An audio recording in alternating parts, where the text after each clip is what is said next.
Do you think that Prince Reza Pahlavi would have known about the intelligence reports and were planning on massacring protests? Do I think that Princess of Pahlavi knew that they would be massacring protesters to this degree? The Islamic Republic would have been massacring protesters in the thousands that they did? Is that what you're asking? Yeah, because you were talking about the intelligence report from Israel, I think it was. But Yeah, so actually you're pointing, no, he didn't know, right? Some people are wondering why Israel did not share that information with Princess of Pahlavi. And some people are also pointing out that usually that form of intelligence doesn't get it is shared with people unless they have really high security clearance. But some people are suggesting that that should have been shared with Princess of Pahlavi, that information. But no, he didn't know.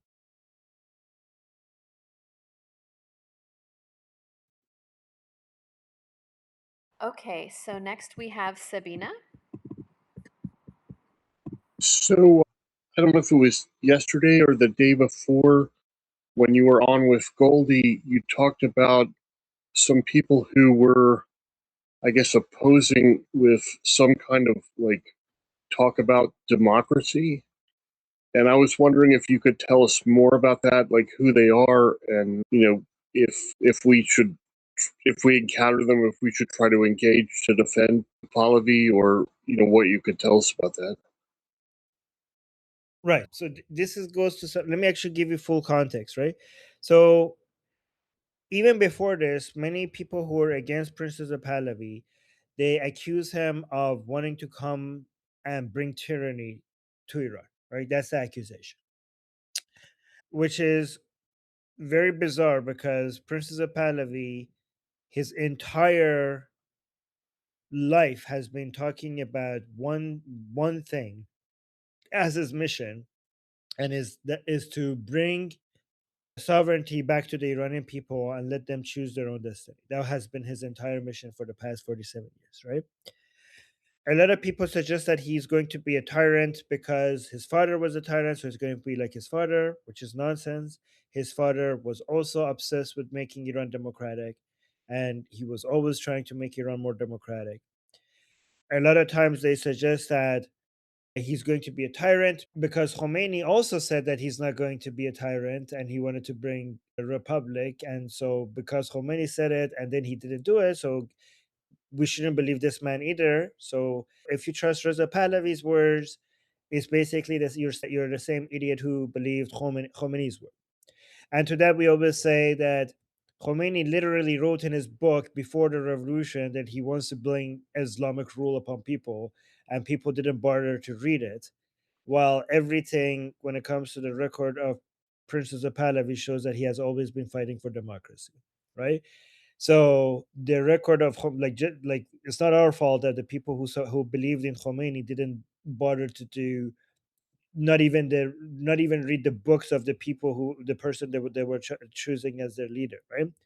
And at the end of the day, every revolution needs a leader.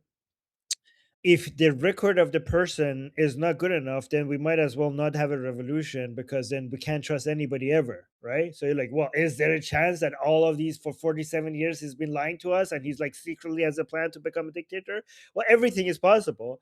But if the man's record is not good enough, then we might as well just cancel this whole revolution and go home and just accept the Islamic Republic because there's nobody, we can't trust anybody. Like, I mean, so there's that. But also now they have this new thing. So if you go, a new reason why they say this is dictatorial and Princess of Pahlavi is not respecting democracy. The two new ways is that the coalition that has been created, and Princess of Pahlavi being considered the leader of the revolution, is basically has closed the door to all the other leaders of the revolution. And this shows that they are not being accepting of other people's leadership and that the door is not open.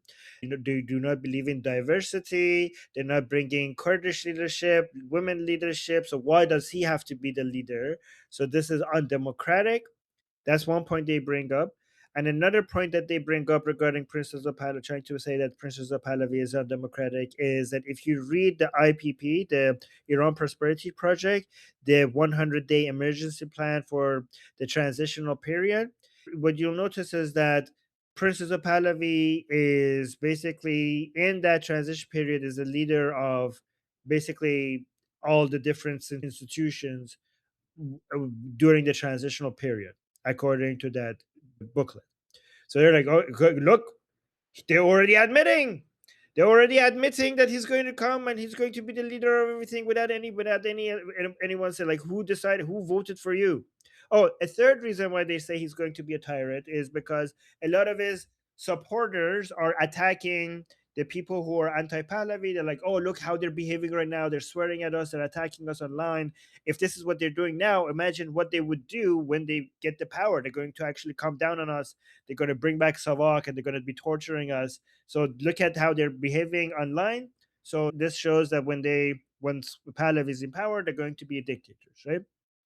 So and now what's happening is that now that the Iranian people are shouting his name, I will respond to all of those 3 points. What was the first one that I mentioned? Yeah, okay, I remember. And he's So gonna be just like his now that, oh yeah, just like Khomeini. Let me actually write that. So Khomeini, no, I already responded to that. No, transitional. Oh, diversity, transitional, and behavior online. So I need to respond to all of these behaviors online. All right. So now they started a campaign as an anti-Pahlavi campaign to basically suggest that we tell us about democracy. This is the hashtag that they have started as democracy, to suggest that we are democratic and let us teach you about democracy because the pro-Pahlavi people are not being inclusive and democratic, and we're going to start a campaign to teach people about democracy so people could know that apparently because they're saying that all these people who are shouting Pahlavi's name, they need education because Iranian people are making the same mistake. They don't understand democratic values, and that's why they're calling Pahlavi's name. So we need to teach them about democracy. And democracy for a very long time has now been used as a code word for we should be included, not just Pahlavi. And by we're talking about Masih Ali-Nejad, Narges Mohammadi, and Kurdish, the leaders of Kurdish separatist parties. So, and if you don't accept these people, you're being non-inclusive, and that shows that you guys are a whole bunch of uneducated idiots who should listen to more elite people who understand democratic values because basically Pahlavi supporters are basically a bunch of idiots. That's what they're suggesting with this whole process, right? So democracy is now the key word for this guy is creating an exclusive environment where he could only lead and nobody else is allowed it, right? So when it comes to diversity, they say like, oh, we need more diversity, and Princess of Pahlavi has made himself the leader of the transitional period, but the transitional government without accepting all these other potential leaders, right? So, and also you saw Masih Ali-Nejad, for example, Iran International saying he calling Princess of Pahlavi the self-declared leader of the transitional period, right? So the problem with that is Princess of Pahlavi's coalition is very diversified, right? Diversity just means that multiple groups are represented in your coalition.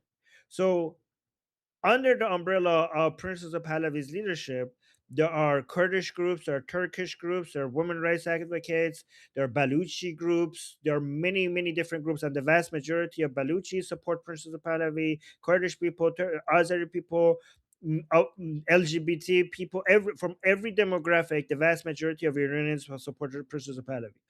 Diversity doesn't mean that you have to have a coalition of leaders. In fact, if you study the history of revolutions which are successful usually have been caused by a unified people under one person's leadership rather than a coalition of leaders. So based on historical records, it's better to have like a company that has multiple different departments, but you have one CEO.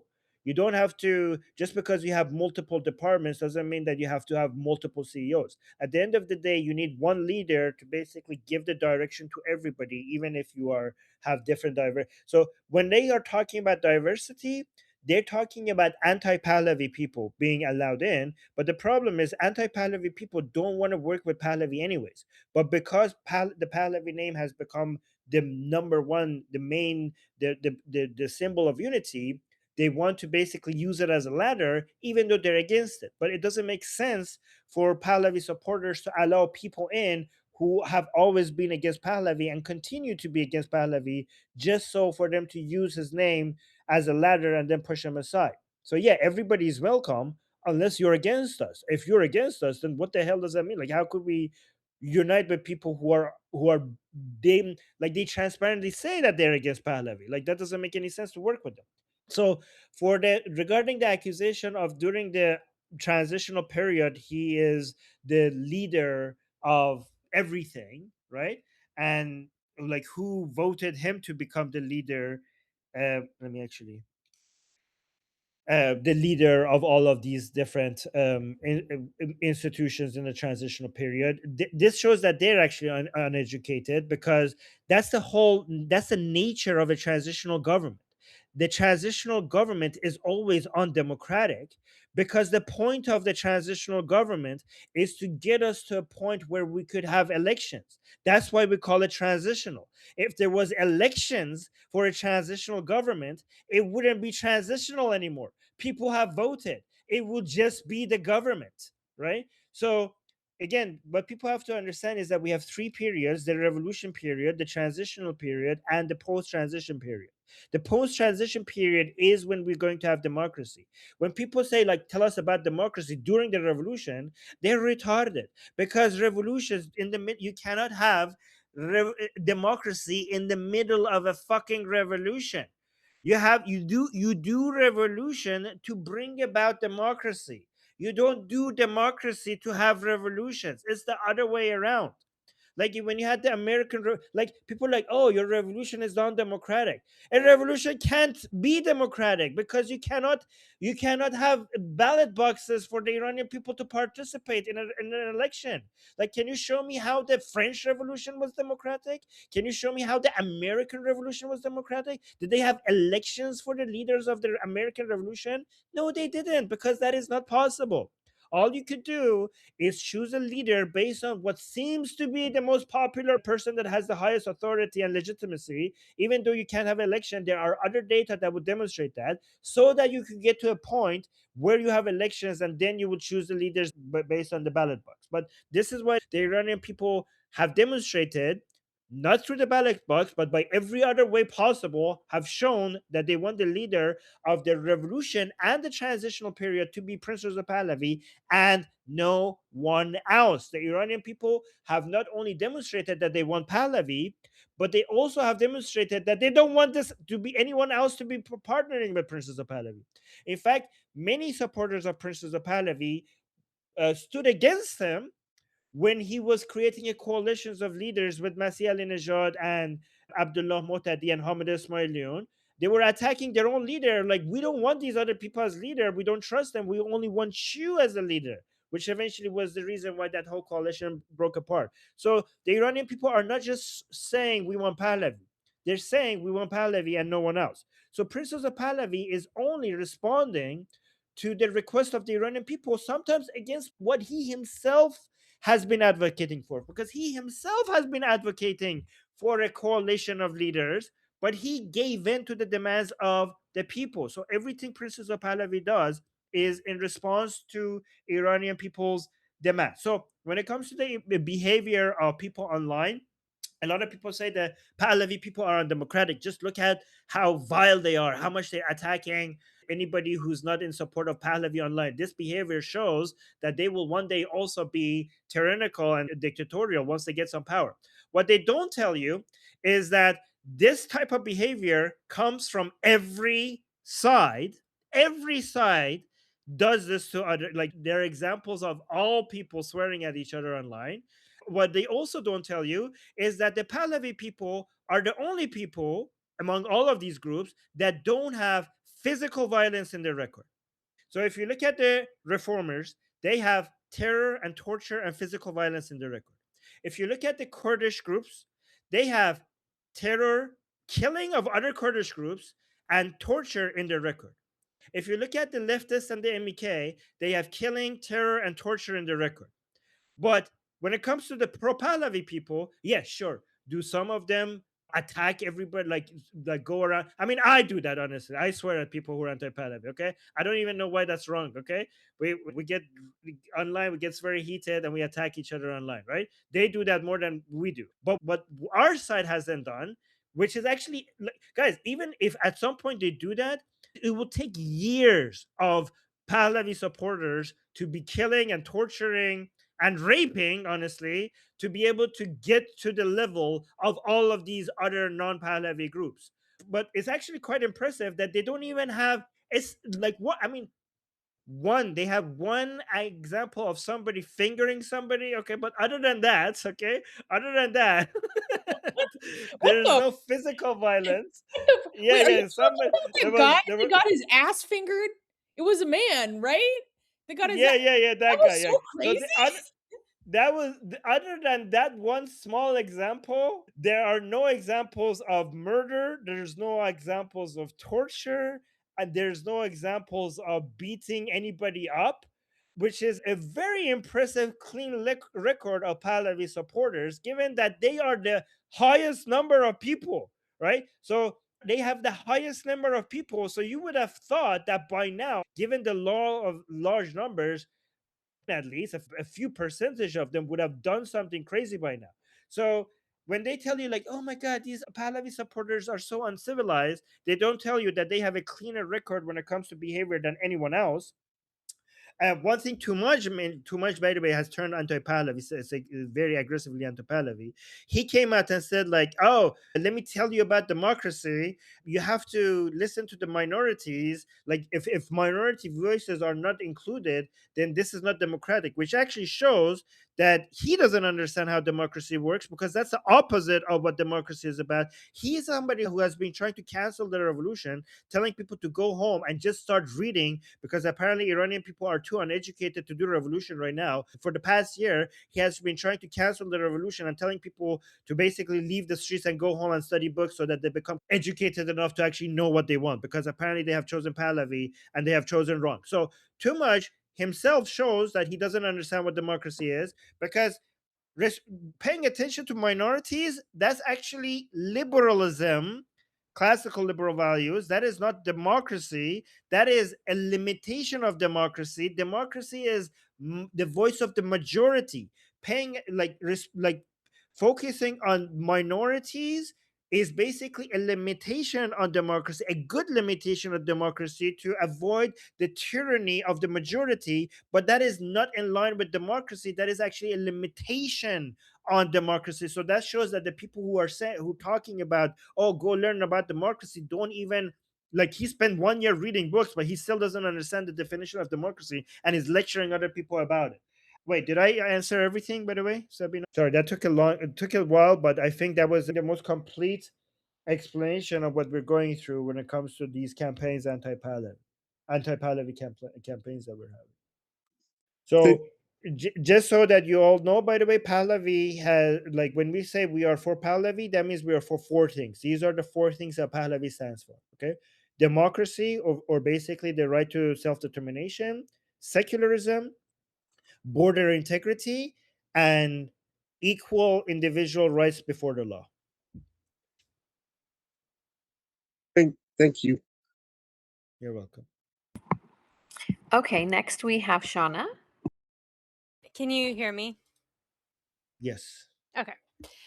My question is, you may not even have any information or thoughts about this, but apparently Elon's going to be putting in like AI and SpaceX and stuff into space, and he's planning on basically taking over the sky highway. Apparently there's not a lot of I can't remember the word they used for it, but essentially, if he can colonize not Mars, although that obviously that's long-term goal, but even just take over basically the super highway in the sky, he can impact that. And I just kind of, I don't know too much about it. I don't know if you know too much about it, but he's combining that with AI. And then the other thing too is, what are your thoughts just in general when, like, when companies are bigger than governments? Because one of the things we're seeing with like SpaceX and this growth of AI and this new tech is, I feel concerns about our democracy or a democratic republic in the United States kind of eroding, um, and creating that sort of a situation where the people don't really have a say. I mean, already things are just like crazy centralized in ways that anti-monopoly bills were designed to stop, but they've just found loopholes that have functional monopolies. So I don't know if you have any thoughts about that. That's it. Yeah. So, AI in space and Mars are not, Mars is so much farther away from the place that they would put AI in space. And the whole point of that is just to, apparently, is just to make sure that, because apparently is, according to them at least, it's going to be one of the main limitations of AI is energy and cooling, right? So if you put the processing of AI in space, you have a lot more access to solar energy, and also you could also re basically, the energy could then be distributed into space for cooling, so you don't have to worry about cooling as much as you have to worry about it in on Earth. That's the point of putting it in space. Some people have found a lot of problems with that from a Yeah, scientific perspective. But I do remember yep, about that. They were talking about the heating and cooling was the concern, but there's also not as much space in that area of space that you can colonize. So there's I mean, you're limitations, just not like there were. colonizing; it's like empty Well, space. I know I'm using the word colonize liberally. I don't mean it in a I literal. mean, there's nobody living there last time I checked, so there's nobody to colonize, right? Take over, I don't know. The analogy that I heard was that it's kinda like the railroads where the first person who gets there basically is going to control the rules of that Um, infrastructure. Can I say yeah, that's something gonna be about it? Yeah, I don't think you understand how short. massive space is. Like to the point that just between the distance of the moon and Earth, you can fit the entire solar system, like planets next to each other. No, I Like there's understand plenty of the space. no, I understand there's plenty of space in space, but there's technology. Okay, I'm gonna actually just do research on this so I can explain what I'm It's talking okay. about It's okay. better. I think we're getting off topic, anyways. Regarding companies and governments, companies getting bigger than governments. Honestly, I'm more worried about governments getting too big than companies getting too big. And I do think big companies, are a good check on governments. I do believe that.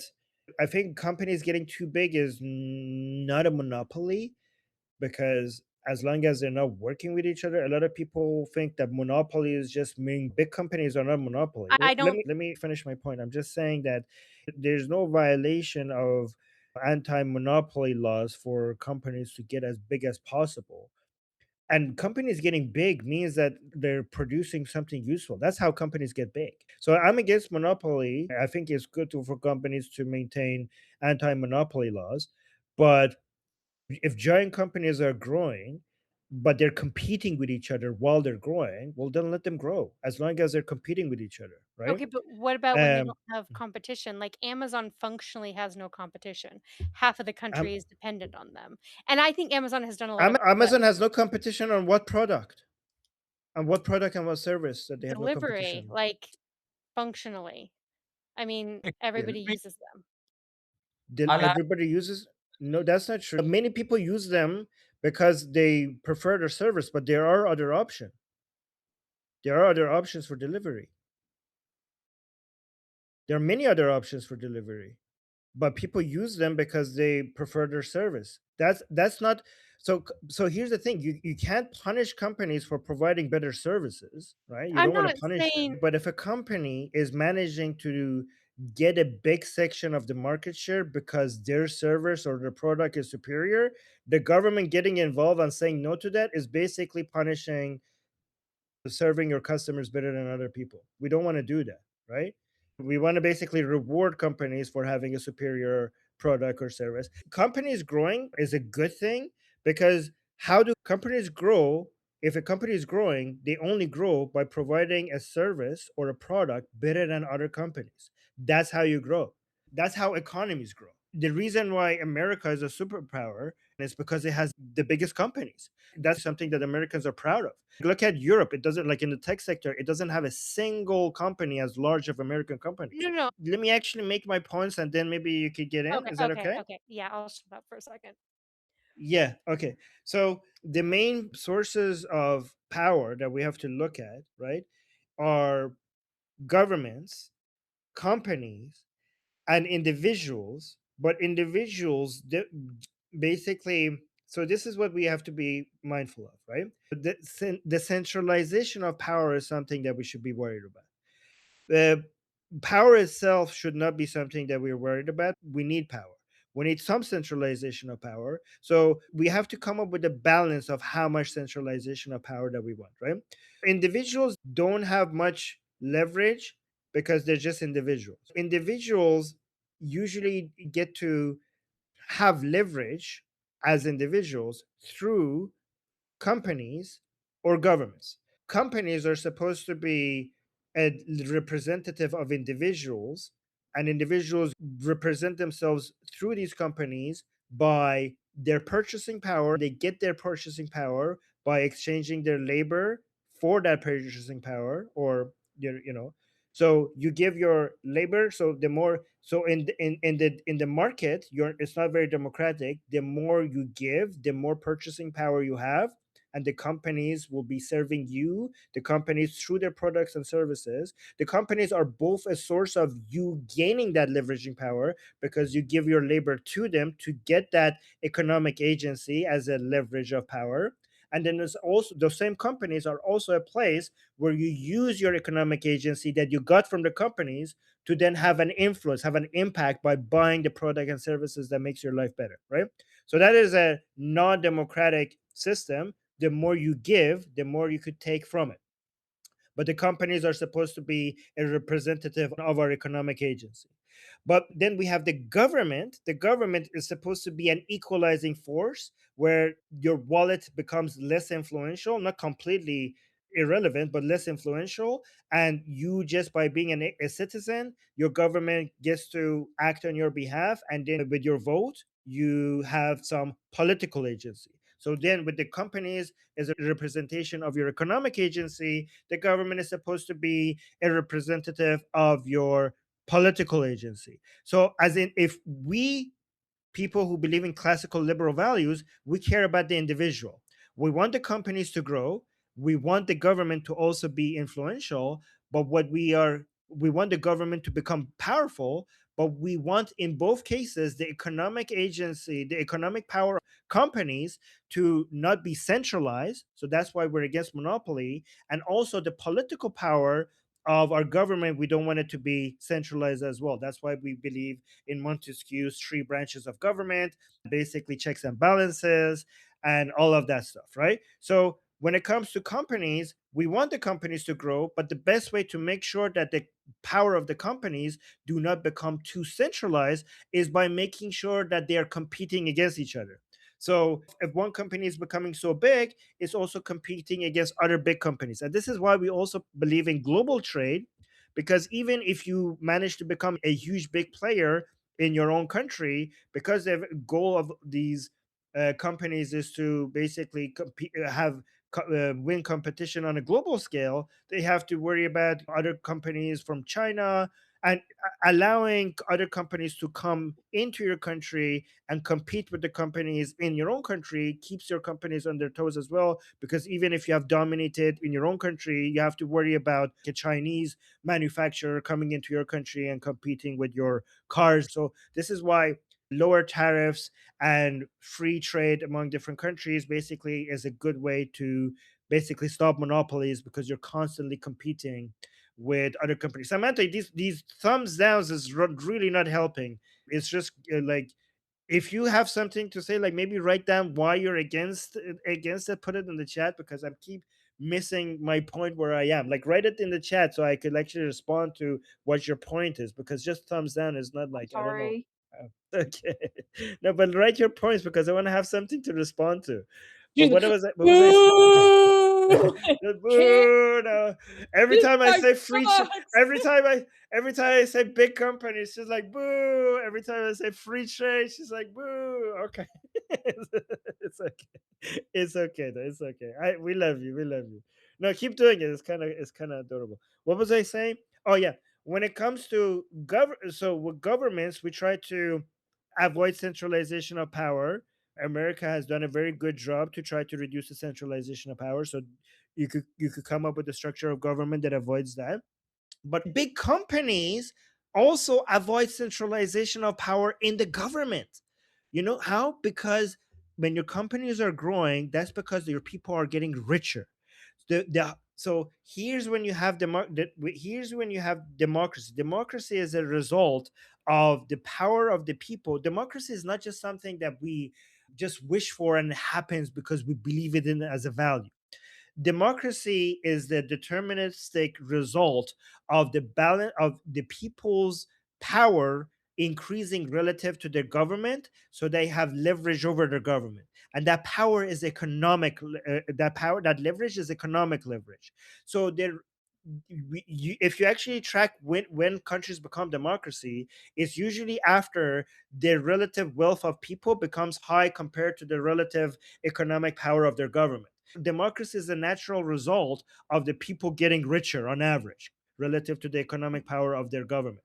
So if allowing, when companies get richer, that's individuals getting richer, because that's your income, that's your 401k, that's your pension, that's your purchasing power that is getting bigger. So, and the companies growing means that this main source of the government's revenue is tax income, because people are getting richer, they're trading more, and they have to pay tax more, and that makes the government answerable to the people. And that's why it's actually a good check on government, the power of the government, for people to keep getting richer and richer and richer, and your companies to get bigger and bigger and bigger. Because even if the government doesn't want to serve the people, because all of a sudden the power has become too centralized, and the government has the idea that, oh, maybe I could basically become dictatorial and not serve my people. If you have really giant companies in your country, then what happens is that it's in the best financial interest of these giant companies for everything to continue being the benefit of the people, because these people are their customers and their workers. So you could actually force your governments to become more democratic, because democracy is good for business. So big companies is a good check on government as well. So this is why I'm not against big companies. I'm against monopoly, but I'm not against big companies. And in fact, I want my companies in my country to be a force to be reckoned with, and my governments to be afraid of the private sector in my society.